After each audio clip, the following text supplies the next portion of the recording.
ఇప్పుడు మనకి అర్థం కావాల్సింది సింపతి ఫ్యాక్టర్ ఎలా వర్క్ అవుతుంది. ఇప్పుడు వైఎస్ భారతిని అరెస్ట్ చేశారనుకోండి, సింపతి వస్తుందా? జగన్మోహన్ రెడ్డిని అరెస్ట్ చేశారనుకోండి, సింపతి వస్తుందా? ఆరోపణలు బేస్ చేసాయి చెప్పేది నేను. నాకు కూడా ఏం తెలీదు. సిట్ వాళ్ళు ఇచ్చిన ఆరోపణలు ఫేస్ చేసుకుంటా జగన్మోహన్ రెడ్డి అన్ని పేపర్లలో కూడా గొల్లుమంటున్నాయి ఇవి. కానీ మనం ఒకటి అర్థం చేసుకోవాలి, ఇక్కడ కవితను అరెస్ట్ చేశారు, సింపతి ఏమొచ్చింది? ఏమీ రాలా.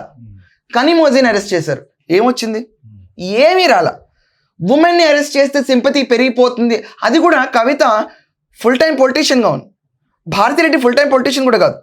ఓన్లీ ఎలక్షన్లప్పుడు ఓట్లు అడగడం తప్ప ఎప్పుడు బయటకు వచ్చి కనపడలే పబ్లిక్కి. దాని తర్వాత ప్రజా శ్రేయస్ ఏమీ కనుక్కోలేదు. బ్యాక్గ్రౌండ్ వర్క్ చేశారు కానీ ఫ్రంట్ కి ఆఖరికి అమరావతిలో రైతులు మహిళలైనా వాళ్ళ పట్ల కూడా నుంచోవాలి. ఆవిడ let the government take a zone rule అనుకుంది, ఆవిడ వదిలేసింది. బట్ భారతిరెడ్డిని అరెస్ట్ చేశారనుకోండి, సింపతి ఏముంటుంది? అందుట్లో ఉమెన్ అండ్ లిక్కర్ పేరు ఎప్పుడు జనాలకు నచ్చదు. ఈ రెండు కుంభకోణాల్లో ఇప్పుడు ఒక పురుషుడి పేరు ఉందన్న అదొక రకంగా ఉంటుంది, కానీ ఉమెన్ పేరు లిక్కర్ పేరు మన సొసైటీ యాక్సెప్ట్ చేయదు. అండ్ ఈ యాక్సెప్ట్ చేయని సిచ్యువేషన్లో భారతిరెడ్డి పేరు వచ్చినా కూడా సింపతి అనేది ఎక్కడ డ్రోల్ అవ్వదండి.